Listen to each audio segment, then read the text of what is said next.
Bonjour à toutes et à tous et bienvenue dans Bright, le podcast qui met en lumière les travailleurs et travailleuses de l'ombre de l'industrie musicale.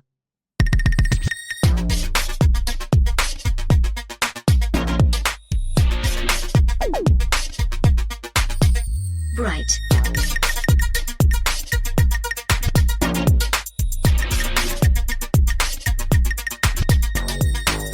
Aujourd'hui, j'ai le plaisir de m'entretenir avec Marie Godéris, chargée de projet. Bienvenue. Salut, merci. Alors, tu as un métier qui est un petit peu finalement fourre-tout, on ne sait pas vraiment ce qu'on y met. Est-ce que tu pourrais nous expliquer concrètement en quoi consiste ton métier et quelles sont les limites en tout cas de ton job? Pour commencer, j'ai découvert le métier de chargé de projet moi-même il y a 6-7 mois. Peut-être que je refasse l'historique pour comprendre. En gros, j'étais donc remplaçante de la manageuse de Luciani entre janvier et mai 2025. Quand elle est revenue de son congé mat, il y avait beaucoup de travail et donc on s'est un peu partagé les tâches. Et en fait, je le fais très rapide, mais en se partageant les tâches, je me suis rendu compte que j'avais moins de tâches de management pur et plus de tâches opérationnelles, exécutives, qui correspondent à des tâches de chef de projet ou chargé de projet dans un label un peu en fait. On s'est dit on va renommer chacun nos postes et vraiment partager nos missions. Pourquoi chargé de projet, chef de projet? Pour un artiste, ça fait bizarre, mais cet artiste-là, par exemple, a sa propre structure, qui est un peu un label d'autoproduction. Et du coup, si c'était un label normal, comme on les voit partout, il y aurait un chef de projet ou une chargée de projet. Moi, je suis plus chargée de projet, je pense, en tout cas pour Shani, parce que le chef de projet, à mon sens, après, c'est ma compréhension de l'industrie, le ou la chef de projet est aussi sur l'artistique, et ça, pour le coup, moi, j'ai pas trop cette partie-là. Donc moi, en fait, mes missions, bon, comme tu le dis, c'est un peu fourre-tout, donc je fais plein de choses. C'est un peu les tâches opérationnelles que le manager va pas faire, par exemple. Enfin, c'est vraiment le day-to-day au quotidien, checker un peu le planning pro de l'artiste, précisons bien, caler les rendez-vous, gérer un peu la boîte mail sur les demandes qui sont pas forcément des demandes stratégiques, ouais. C'est pas sur des demandes stratégiques, c'est plus sur des demandes entrantes de, validation de photos, par exemple, pour la promo, qui viennent de l'extérieur d'un concert, par exemple, ou quoi. On aime bien répondre à tout le monde, donc c'est aussi pour ça que je suis là, même si parfois on est obligé de filtrer, mais voilà, enfin, en gros, pour gérer un peu sa boîte mail, pour éviter qu'elle ait à gérer ce truc-là, et pour que la manageuse, qui est pas censée être là au quotidien, en théorie, elle l'est, je les décharge de tout ça, en fait. Je fais un espèce de filtre. Voilà, premier filtre. Ok, tu fais un peu relais à la manageuse d'une certaine manière. Voilà. Quoi. En fait, je suis relais entre un peu tous les partenaires, quand c'est pas stratégique ou décisionnel. Mais voilà, vraiment, pour résumer, c'est l'opérationnel. Tu l'as tous les jours à regarder la boîte mail et à assister Shani. Est-ce que c'était la première fois que tu faisais ça? Oui. Okay. Enfin, que je me suis rendu compte que j'ai mis un nom sur mes tâches, oui. Mais avant, je pense que dans les autres projets que j'ai managés, vraiment, j'étais aussi chargée de projet. Comment t'es arrivée à ce poste, à ce métier et à cette profession, enfin à ce milieu plutôt de manière globale? Est-ce que tu pourrais nous raconter un petit peu ton parcours? Ma life, yes. Alors, je vais essayer d'être synthétique parce que j'ai un parcours assez atypique, mais en gros, il y a 3 ans et demi, j'étais pas du tout dans la musique. J'étais assistante de direction dans plusieurs boîtes différentes pendant une dizaine d'années. Et un petit peu avant le Covid, j'avais déjà une petite remise en question de qu'est-ce que je fais de ma life, est-ce que je suis bien dans ma vie? Et pas trop. Et après c'est passé des hauts des bas. Et le Covid, petit coup de pied au cul, Marie, le monde peut s'arrêter, fais quelque chose qui te fait kiffer. Donc là, je commence à réfléchir un peu, je me dis putain, c'est quoi qui me fait kiffer? Et en fait, depuis que je suis toute petite, je suis dans la musique sans le savoir, parce que mon papa était disque jockey. Donc il mettait des disques en soirée, années 80, tout ça. Et ensuite, il a racheté la boîte de nuit où il a commencé à bosser. Donc j'ai vraiment grandi dans une boîte de nuit, on va dire. C'est un peu bizarre comme ça, mais je vivais à côté, quoi. Et ma mère et mon beau-père, à la maison, il y avait tout le temps de la musique. Avec ma sœur, on faisait des spectacles, un peu poussés, on mettait des décors et tout. Enfin bref, on chantait, machin. Mais je me suis jamais dit, en fait, que je pouvais en faire mon métier. Je connaissais pas les métiers dans la musique, donc bref.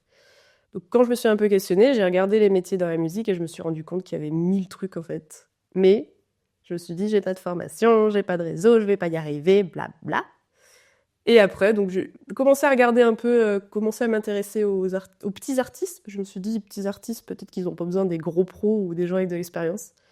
Et il y a un artiste un jour qui a mis une story en disant recherche bookeuse manageuse étudiante. Et j'ai dit ah, c'est l'occasion, tu es étudiante, ça veut dire qu'il n'y a pas besoin de quelqu'un qui a de l'expérience. Donc je l'ai appelé, je lui ai dit qu'est-ce que tu recherches exactement et je lui ai raconté que ça faisait 10 ans que j'étais assistante de direction, que l'organisationnel, les doigts dans le nez, j'adorais son projet, que j'adore la musique, tout ça. Donc on a commencé à bosser officieusement ensemble, j'ai gardé quand même un petit CDI au cas où à côté. On est quand même On n'est pas fou. on n'est pas fou. Cet artiste m'a appris beaucoup, parce que lui, ça faisait 10 ans déjà qu'il était dans la musique. Et après, à côté de ça, je me suis quand même formée au CNM, Centre national de la musique, pour ceux qui ne connaîtraient pas. Et c'est en gros la grosse institution de la musique. Voilà, où ils font beaucoup de formations, des tables rondes, ils récupèrent des textes auprès des acteurs de la musique et les redistribuent ensuite via des subventions aux artistes ou aux structures. Donc voilà, j'ai fait des formations, j'ai commencé à dire à droite à gauche que j'étais manageuse et quand tu dis ça, il y a tellement peu de managers que tous les artistes sautent dessus. Donc je me suis dit, il y a peut-être de la place pour moi. Donc j'ai commencé en tant que manageuse, j'ai bossé avec 3 ou 4 artistes en même temps en développement, donc gros challenge. Et en fait, justement, pour en venir un peu au poste de chargé de projet, quand tu es manager pour un artiste en développement, enfin quand tu te dis manager, ça c'est un autre débat, en fait tu es aussi chef de projet parce que le manager, tu es là sur la stratégie, sur les décisions, sur les négociations, mais tu es aussi là au quotidien avec les artistes. Ouais, t'es obligé d'être un peu un couteau suisse, quoi. C'est ça. Et tu fais tout au quotidien avec l'artiste, t'es un peu son copilote en fait. Donc manager et chef de projet, c'est dans le développement en tout cas, pour moi c'est lié. Le manager fait des tâches de chef de projet et le chef de projet fait des tâches de manager. Donc 3-4 ans de management, après des expériences plus ou moins positives, donc j'ai un peu freiné le management, mais j'ai voulu continuer à aider des artistes, donc je me suis mis plus sur du consulting, encore une autre casquette. Et juste Elodie, qui est la manageuse de Justiani, du coup, qui partait en congé mat, avait besoin d'une remplaçante. Et c'est elle qui m'a contactée pour me proposer de bosser sur le projet. Et je lui ai dit, ouais, merci meuf pour la confiance, trop cool.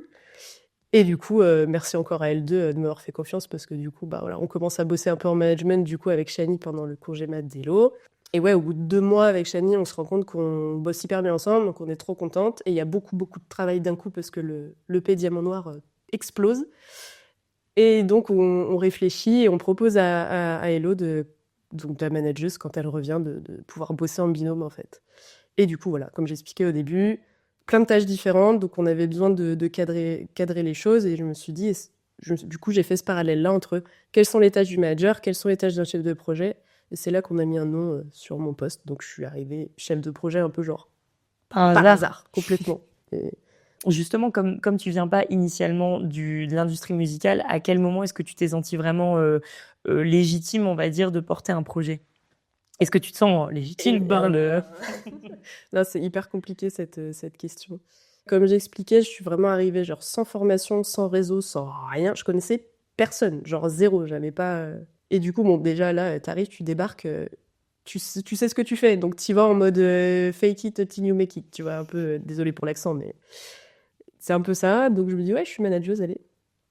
Et après, au fur et à mesure des rencontres, je me rends compte que, putain, il y a des choses à apprendre quand même. Et du coup, en fait, tu te tues à vouloir tout savoir d'un coup et être partout. Et c'est ce que j'ai fait. Je suis loin de tout savoir, mais j'étais partout. J'ai fait toutes les tables rondes, tous les machins.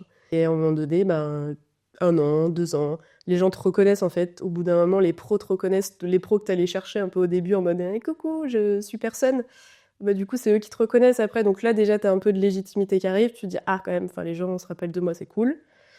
Après, t'as les artistes aussi. Il y en a encore pas mal qui sont reconnaissants. Ne perdons pas espoir. Il y en a plein qui sont pas reconnaissants aussi. Mais quand les artistes eux-mêmes te disent putain, heureusement que t'es là parce que tu m'as aidé à faire ça, tu me soulages de ça et tout, là tu dis ok, je sers à quelque chose, donc on me reconnaît, je sers à quelque chose, donc la légitimité elle arrive un peu comme ça. Et là dernièrement, ouais, c'est même donc on m'a reconnu, les artistes ont été reconnaissants et là c'est les pros entre eux en fait qui parlent de toi et tu le sais et on te le dit et là je me dis waouh, ok. Là, un nouveau step, quoi. Ouais, un nouveau step et ouais, la légitimité, je pense, c'est horrible, mais c'est genre une validation par les autres qui...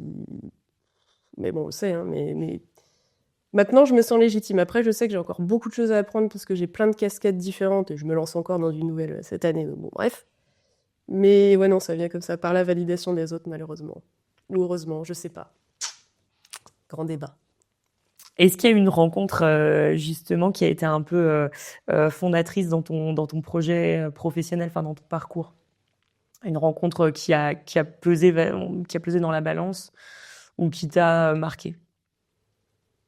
En fait, il y en a plusieurs, c'est un peu à chaque étape de mon parcours, parce que si on revient au début, bah, la première rencontre, c'est celle du premier artiste qui m'a fait confiance, du coup, pour que je rentre dans l'industrie grâce à lui.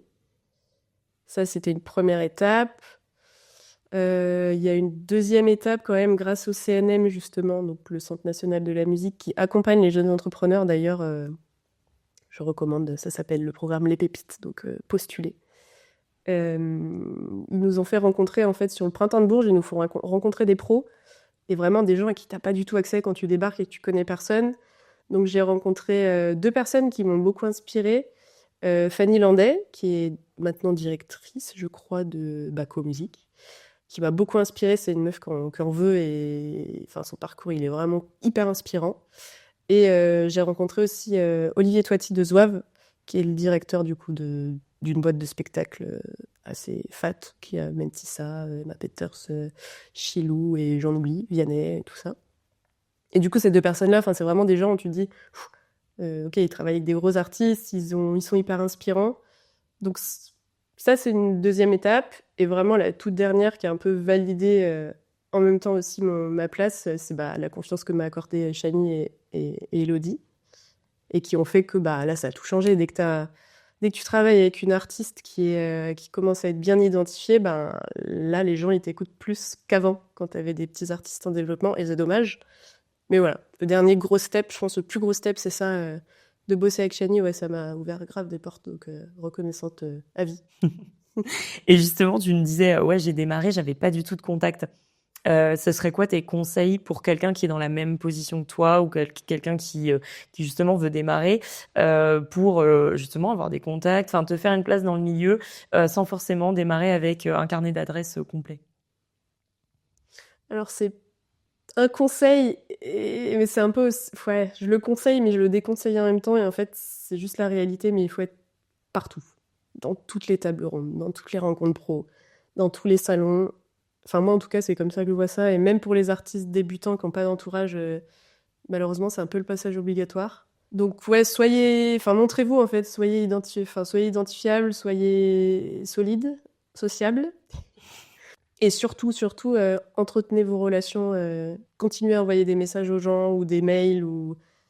Parce que, par exemple, voilà, quand j'ai fait le parcours du CNM qui s'appelait La Relève à l'époque, ou qui s'appelle Les Pépites maintenant, on était 8 dans la promo et je sais qu'il y a des copaines qui n'ont pas forcément entretenu leur réseau et du coup, ils n'ont pas trop de retour, entre guillemets, sur investissement. Donc, bon, c'est vraiment la clé. Soyez partout au début. J'allais vous dire, soyez en Île-de-France aussi. Enfin, moi, je suis venue juste pour ça et je suis pas sûre que dans d'autres régions, j'aurais pu développer aussi bien mon réseau. Peut-être que je me trompe, mais... La formation, je sais pas si c'est une formation que tu as faite justement.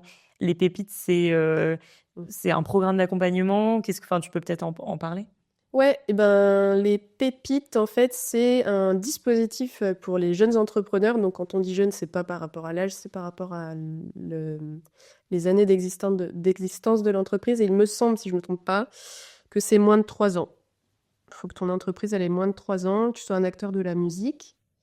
Et en gros, en fait, ça a été pensé par le Printemps de Bourges et le CNM pour faire un peu un parcours d'insertion dans l'industrie pour ces 8 pépites qui sont sélectionnées. Et donc, du coup, il y a pendant 2 ou 3 jours, je sais plus, il y a tout un programme avec des rencontres avec des pros, rencontres du coup avec les équipes aussi du Printemps de Bourges, la direction du Printemps de Bourges. À l'époque, il y avait rencontre avec la CSM aussi. Et pareil, rencontre maintenant avec les autres promos, du coup, parce que moi, je faisais partie de la première, du coup, il y en a eu 3 autres, je crois. Donc, en fait, c'est vraiment réseau. C'est très réseau. Et au CNM, il y a aussi une autre formation que j'ai faite qui s'appelle Formation Manager, qui est hyper cool parce que même si tu veux pas être manager, ça donne une belle vision globale, en fait, de l'industrie. Donc, je recommande cette formation. Je n'ai pas d'action. Ce n'est pas Mais c'est vrai. sponsorisé par le CNM. Donc du coup, plutôt sur l'aspect pratico-pratique de ce que tu fais, tu gères souvent un peu tout, enfin, entre plusieurs équipes. Comment tu gères cette position justement, d'être entre l'artiste, peut-être la technique, les partenaires ou autres. Comment est-ce que tu gères cet aspect polyvalent de ton travail? Alors, je gère bien. Parce qu'en tant qu'assistante de direction, je le faisais déjà de fou. Enfin, faut être polyvalent sur tous les fronts. Après, nous, un peu dans notre fonctionnement, et surtout moi, en fait, je suis un peu une contrôle fric, et si c'est pas cadré, j'arrive pas trop à avancer. Donc j'essaye un peu, enfin, on essaye un peu d'expliquer en fait qui fait quoi et mes missions dès le début en fait aux partenaires avec qui on discute. Et après, au quotidien, avec toutes mes autres casquettes, petit tips, faites-vous un agenda type, une semaine type, et mettez-vous des créneaux pour chacune de vos tâches et casquettes. Et essayez de les respecter. C'est pas fixe, vous pouvez bouger les trucs, mais ça m'a soulagé de ouf de faire ça. Les 2 premières années, j'ai pas fait ça. Et au bout de la 3e, tu vois en fait ce que tu as à faire. Tu vois, tu projettes un peu ta semaine et t'es pas en mode je fais tout d'un coup, mais je fais pas tout bien, pas tout dans l'ordre. Au-delà de l'organisation, est-ce qu'il y a d'autres compétences absolument indispensables pour être chargé de projet? Je sais pas si c'est spécifique aux chargés de projet. La gestion de l'urgence, la patience, je pense. Et après, la curiosité aussi. Il faut un peu t'intéresser à tout, à tous les métiers, vu que t'es un peu le pont entre l'artiste et le reste du monde. Après, si gérer les priorités, hyper important. Ça, c'est un truc, j'avoue, j'ai encore un peu de mal avec. J'ai envie de tout gérer d'un coup.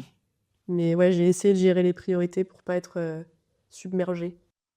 Et donc, tu me parlais de gestion de crise, gestion d'urgence. Quelle est la part d'anticipation dans ton travail sur cette partie, justement, gestion de crise? En vrai, j'ai presque envie de dire que le chargé de projet est un peu là justement pour éviter qu'il y ait des trucs à gérer en urgence, sauf problème. Mais Donc, s'il y a des crises, c'est que le ou la chargée de projet n'a pas bien fait son travail. ouais, sur des trucs qu'il ou elle a pu anticiper, parce qu'après, bon, un accident, un machin, Oui, ça, tu un peux événement, pas. voilà, qu'on peut pas contrôler. Mais je pense que la principale plus-value du chargé de projet ou de la chargée de projet, c'est de pouvoir décharger en fait les autres équipes, surtout l'artiste et le management. Donc, de bien organiser, Ouais, si, l'anticipation, c'est hyper important, en fait. Elle est cool, cette question, mais je pense que c'est une des skills aussi. Dans la gestion des priorités, il faut mettre aussi l'anticipation aussi. Bien anticiper pour pas se retrouver en galère, quoi. Malgré tout cet aspect hyper méthodique, est-ce que tu arrives quand même à te considérer comme quelqu'un de créative? Alors, oui, Et est-ce qu'il y a du créatif dans ton métier? pas trop, en vrai. Si on me demande mon avis, je le donne. J'essaye de plus... Très important, ça. Ne plus donner son avis quand on le demande pas, parce que... Dans la vie, en général. Hein. Ouais, je vous donne ça comme tips. Ça m'a bouffé pendant des années. Donc juste, faites votre taf. Si on vous demande votre avis ou des conseils, donnez-les. Mais donnez pas trop de conseils qui sont pas sollicités. Ou d'avis, en tout cas. Le côté créatif, je l'ai pas trop parce que, pour prendre l'exemple de Shani, elle est méga autonome là-dessus. Et par contre, si on veut donner notre avis, elle nous inclut. Mais... Donc je pense que ça dépend. C'est comme tous les métiers de l'industrie, je pense. Ouais, c'est hyper modulable et en fait, un ou une chargée de projet va pas avoir du tout les mêmes responsabilités et la même part d'implication dans le projet qu'un ou une autre. Carrément. C'est carrément ça. Si on fait le parallèle avec un ou une chargée de projet de label, pour le coup, qui serait, par exemple, qui signerait un artiste en licence. En gros, en licence, il y a la structure de l'artiste qui signe avec le label et il faut un travail commun. La structure de l'artiste est censée gérer que le côté production musicale, donc phonographique, comme on appelle ça, donc la musique, créer la musique. Et l'autre partie, donc le label, est censé gérer tout ce qui est image, marketing, tout ça. Et par exemple, le ou la chargée de projet d'un label, qui est signé en licence, du coup, avec la structure de l'artiste, va être plus impliqué dans la création, parce que là, on parle de l'image, on parle de marketing un peu moins, mais il n'aura pas les mêmes tâches non plus. Enfin, c'est vraiment différent suivant la structure où on est, suivant les besoins de l'artiste. Voilà. Je serais curieuse de savoir s'il y a d'autres chargés de projet en dehors des labels. Ce serait bon à savoir. Bon, j'essaierai de creuser, mais je ne suis pas sûre qu'on arrivera à faire un si complément d'enquête sur cet épisode-là. S'il y en a qui écoutent ce podcast, peut-être qu'ils se diront « Ah, punaise, je suis peut-être chargée de projet, en fait. » Oui, qui auront des petits déclics. Non, mais c'est carrément l'objectif en plus. Est-ce qu'il y a un projet en particulier qui t'a donné un peu de de fil à retordre, mais dont t'es plutôt fier, ou à l'inverse, c'est un truc qui a été un échec, mais sur lequel t'as pu apprendre quand même pas mal de choses? Oui, il y a un projet en particulier, mais c'était un de mes tout premiers projets. Je débarquais un peu dans l'industrie et coup de cœur pour l'artiste. Beaucoup de travail, beaucoup d'investissement perso, donc ça, gros warning à tous ceux qui écoutent ça. Ne vous investissez pas trop personnellement.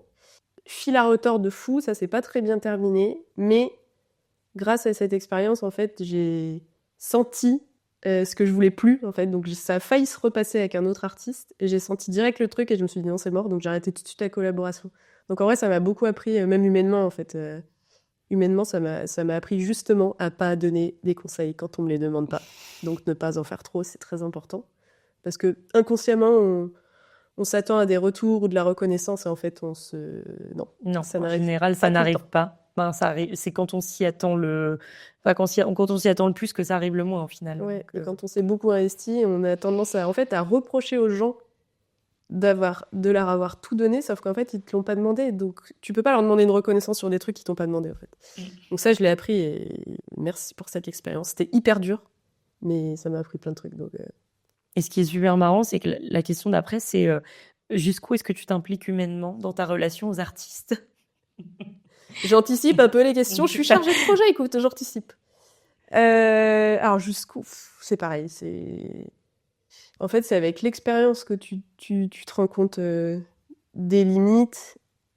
Et là, c'est dur à dire jusqu'où tu t'impliques. Waouh. Non, bah si, chargé de projet, il peut y avoir un exemple concret de bah, t'es pas l'assistante personnelle de l'artiste.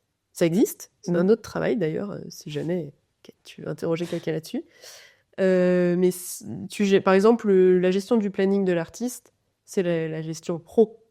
Donc si l'artiste commence à te demander de gérer De lui son booker un rendez-vous, massage, je sais pas ouais, quoi, voilà, là-dedans, ou quoi. son rendez-vous chez le médecin et tout, et non, je suis pas ton assistante personnelle, non.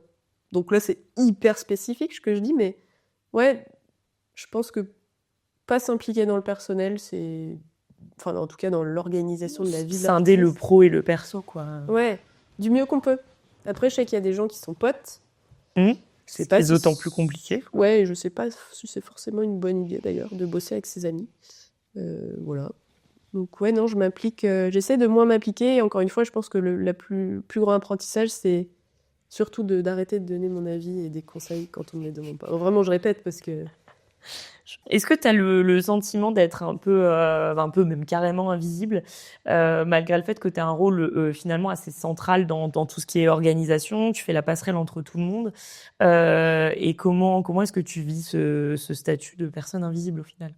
alors invisible aux yeux de qui? Bah, aux yeux des moldus, on va dire, de l'industrie musicale. Mais même moi, tu vois, j'en faisais partie. C'est que, au final, quand tu vas voir un ou une artiste sur scène, tu vois l'artiste sur scène. Tu vois pas forcément, si ça t'arrive de voir l'ingé son, l'ingé lumière, et voilà, basta. Mais sinon, tu vois pas tout ce qui se passe derrière. Et au final, les gens ont pas conscience qu'il y a quelqu'un derrière qui régit, qui impose, propose une organisation, qui gère, etc. On n'a pas conscience de tous ces métiers-là. Et je pense que tu fais partie d'un des métiers dont on n'a pas forcément conscience, voire dont on connaît absolument pas l'existence. Donc, est-ce que toi, ça te plaît bien justement de rester dans l'ombre, ou est-ce que des fois on parlait de reconnaissance tout à l'heure, t'as non pas forcément ce besoin, mais cette envie de reconnaissance et de faire savoir que, hey oh, mon métier existe en fait. Ouais, on est là, on est dans l'ombre, mais on existe, quoi. Bah oui, forcément. Enfin, si, enfin, forcément, on a quand même envie de faire comprendre. Alors déjà à l'industrie, parce qu'on parle des moldus, comme tu dis, qui connaissent pas la musique. Enfin, en tout cas, l'industrie et l'environnement de la musique. Mais il y a beaucoup d'acteurs de la musique qui savent pas trop qu'on existe non plus. Là, je parle management et chargé de projet aussi, je pense, mais encore plus management. Et du coup, ouais, non, c'est un peu compliqué parce que tu sens quand même que t'es un des maillons. Tout le monde est remplaçable, encore une fois, c'est pas la question. Mais que t'es quand même un des maillons du projet. Et oui, forcément, on a envie de dire, ah oui, bah, c'est pas que l'artiste, hein. Et nous, on est là aussi. Après, encore une fois, ça dépend des artistes. Il y a des artistes qui sont hyper reconnaissants, qui parlent beaucoup de leur entourage, qui les remercient souvent. Et ça, c'est cool. Et il y en a vraiment de plus en plus, donc c'est chouette. Là où t'en as d'autres, oui, c'est eux les stars et Oui, ils prennent la malheureusement, lumière, quoi. ouais, et franchement, enfin, les artistes sans leur entourage, ils sont personne. Après, nous, sans l'artiste, bah, on n'a pas de taf non plus. Donc, faut juste, Ouais, mais c'est une relation d'interdépendance au final. c'est Donc ça. chacun je sais pas si on peut dire que chacun se doit quelque chose, mais d'une Non, c'est certaine juste une manière, équipe, en c'est fait. une équipe, Ouais, ouais. Donc il faut apprendre à fonctionner ensemble et personne ne fonctionne, enfin l'un ne fonctionne pas sans l'autre, en fait. c'est ça. Mm. Enfin, on est complémentaires et l'un sans l'autre, on peut pas travailler, en fait. On n'existe pas, en fait, l'un sans l'autre. Donc, bon, voilà, c'est hyper complémentaire et oui, non, ce serait cool et je pense que, en partie, grâce à ce type de podcast, c'est cool parce que, justement, les moldus, euh, ils vont un peu comprendre, enfin, comment ça se passe, en fait. Donc, c'est trop cool. Et puis, même eux, je pense qu'ils vont être, genre, ils vont pouvoir ressortir des dingueries, au repas de famille, tu vois. Ils vont dire, Eh, tu sais que j'ai le projet. Et tu vois, enfin, voilà, bon, ça me fait penser aussi au seul, l'entourage. On a un peu découvert l'entourage, avec, là, récemment, par exemple, avec la manageuse d'Angèle, qui était sa babysitter. Mm. Et genre, c'était trop mignon. Donc, tout le monde s'est rendu compte qu'il y avait des gens, en fait, derrière Angèle depuis le début. Et enfin, voilà, c'est comme ça que ça. Mais pas que, quoi. Il n'y a pas que la manageuse derrière Angèle. Il y a plein de gens. Bah, c'est ça aussi le but du podcast, c'est d'un côté de faire comprendre aux gens, je dis moldu, mais c'est hyper affectueux, hein, c'est aux gens qui ont envie de s'intéresser à ça, de leur faire prendre conscience de toute la fourmilière qu'il y a derrière un ou une artiste ou derrière un groupe. Et au-delà de ça, de peut-être des plus jeunes qui nous écoutent, de se dire ah ouais mais attends, moi j'aimerais bien travailler dans ce milieu-là, mais j'ai pas envie de chanter ou de danser ou enfin d'être sous la lumière. Mais par contre, je sais pas, je suis douée en organisation, bah je vais peut-être faire chargé de projet ou chargé de prod, ou je vais mettre mes compétences en gros au profit de l'industrie. Mm. Et de faire découvrir des métiers parce que franchement, c'est pas forcément en te tapant une fiche ONICEP que tu vas découvrir le job de tes rêves. Et des fois, sur le papier, le job de tes rêves, il est pas hyper sexy. Mais quand t'as quelqu'un qui te le raconte, qui te partage des petites anecdotes, t'as peut-être aussi plus cette envie d'aller vers ce job-là et de t'y intéresser. Donc, on est complètement dans cette dynamique-là, quoi. Ah oui, et puis ça montre aussi que il y a dans cette industrie-là, il y a des formations, certes, mais que tu peux y arriver sans formation, en fait. Donc, Mm. Bah, ce qui revient le plus pour le moment de toutes les personnes que j'ai interviewées, c'est vraiment l'aspect contact. Parler, bah machin m'a amené à ça. Et en fait, il y en a pas tellement qui ont fait des formations officielles dans ce métier-là. Il y en a qui ont fait des trucs qui n'ont absolument rien à voir, mais ils sont venus là parce que bah il y avait un pote, un machin, un truc, un ci, un ça. Ils sont arrivés là où ils en sont grâce au contact en fait. après, il y a juste ouais, le bémol sur la technique, là, c'est formation obligatoire, je pense. Bien sûr, ouais, non, C'est tout. sur la technique, oui, il y a certains métiers, tu peux pas, si, Ça s'invente pas. tu ne peux pas t'improviser, non, un G light ou un G son, par C'est exemple. ça. Qu'est-ce qui te donne le plus de satisfaction dans ton métier? Hmm. Bah, c'est un peu ce truc de validation aussi. C'est satisfaisant, en fait, enfin, quand l'artiste avec qui tu travailles est soulagé et se sent mieux grâce à toi, entre guillemets, grâce à ton travail, c'est hyper satisfaisant. Pareil, quand tu discutes avec des pros et que, enfin, tu te rends compte que t'es plus personne. Mais ça après c'est personnel, je pense, c'est un besoin de reconnaissance où il faut creuser la psychologie de l'enfance et tout ça.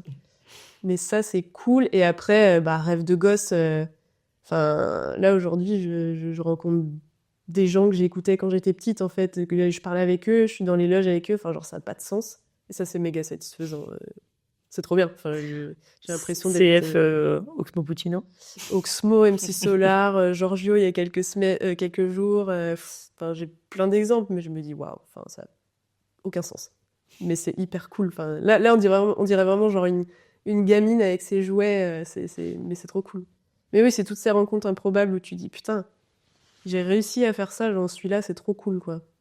C'est satisfaisant de dire que t'as pas pris un risque dans ta vie pour rien, quoi. Ouais, c'est une petite fierté, je pense Ouais. qu'on peut le dire. Ouais, c'est plus que de la satisfaction, ouais, c'est ouais, une bonne fierté. Alors, on va passer sur un truc moins sexy que les rêves et la fierté. On va parler un peu plus pratique, mais est-ce qu'avec la multiplication des outils numériques, l'intelligence l'artificielle, pardon, etc., est-ce que tous ces outils-là facilitent tes tâches et ton métier, ou au contraire, est-ce que ça complexifie parce que on en parlait avec un précédent invité, on a une multiplication des supports. On a un téléphone où on a les mails, WhatsApp, Facebook, machin. Est-ce que justement tout ça, ça t'aide dans ton travail ou ça le complexifie? C'est une bonne question. Le fait de devoir plutôt être un peu partout tout le temps à l'instant T. Waouh, bonne question. Alors déjà, spoiler alerte, je suis une anti-IA, donc tous ceux qui m'écoutent vont me prendre pour une boomeuse, mais peu importe. Je n'utilise pas l'IA et je refuse de le faire jusqu'à un certain point, j'imagine. Que comme le boom d'Internet, je vais être obligée de m'en servir à un moment donné. Donc l'IA, c'est pas une C'est solution. un sujet pour le moment, oui. Mais je sais que ça fait gagner du temps, en tout cas dans la rédaction de mails, les résumés de rendez-vous, tout ça. Les recherches aussi. Je pense que les outils numériques, c'est encore une fois, je pense que c'est une question d'organisation. Parce que certes, on a plusieurs supports, mais si tu sais, genre WhatsApp, je m'en sers pour ça. Faut communiquer avec tes partenaires aussi. Je travaille là depuis pas longtemps avec une responsable de prod qui nous l'a dit dès le début. Moi, les mails, c'est pour tel truc et WhatsApp, c'est pour tel truc.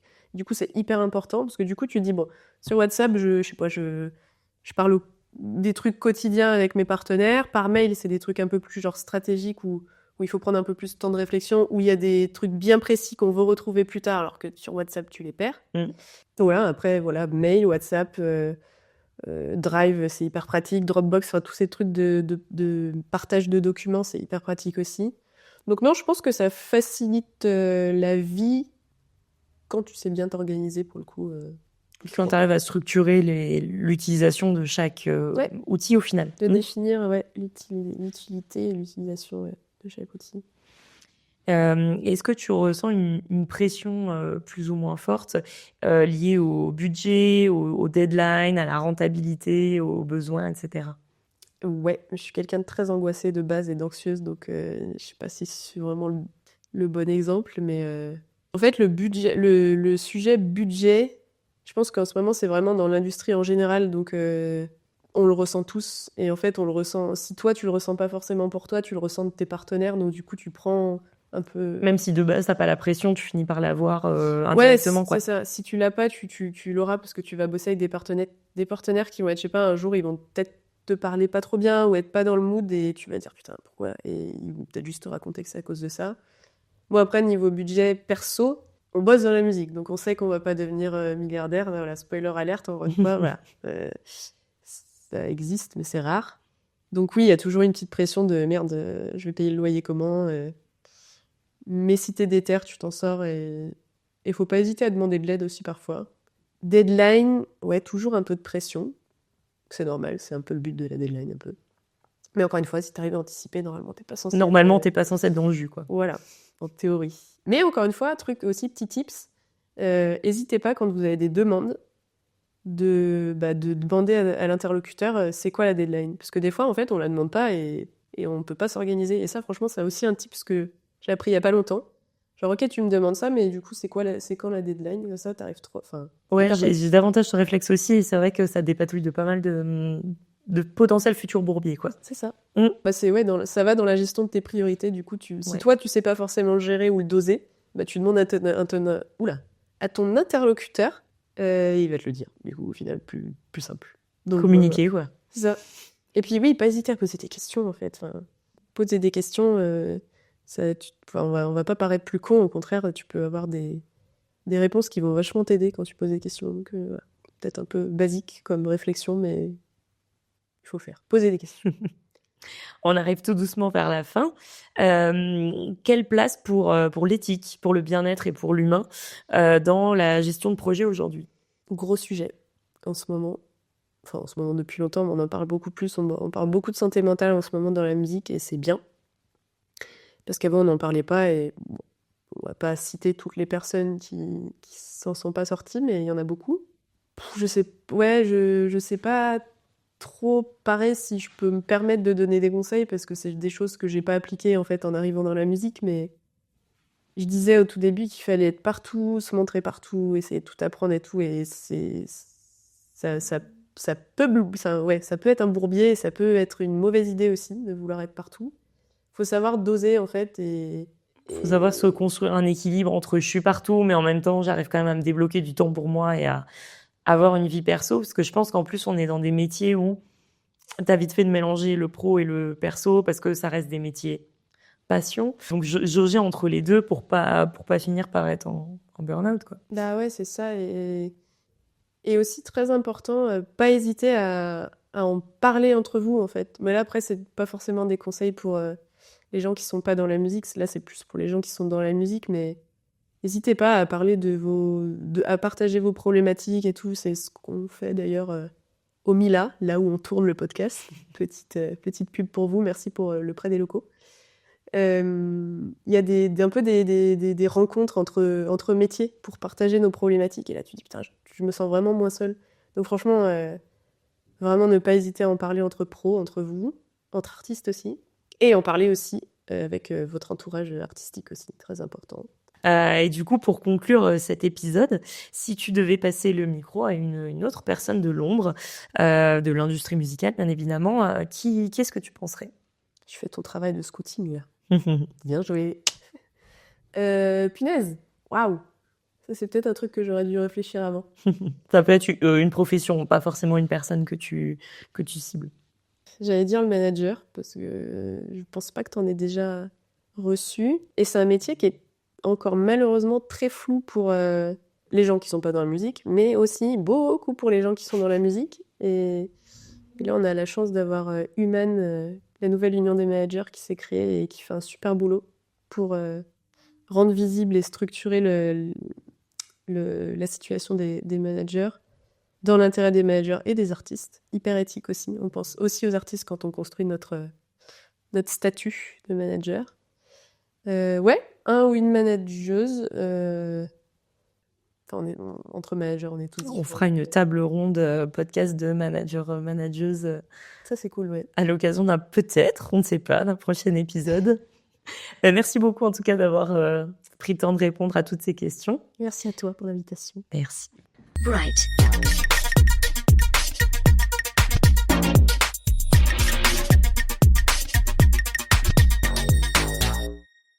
Tu viens de terminer un épisode de Bright, le podcast lumineux d'intérêt musical. Ici, la lumière ne s'éteint jamais et dans 2 semaines, je te donne rendez-vous pour un nouveau parcours, un nouveau portrait et un nouveau regard sur l'industrie musicale. Merci d'avoir écouté Bright et à très bientôt.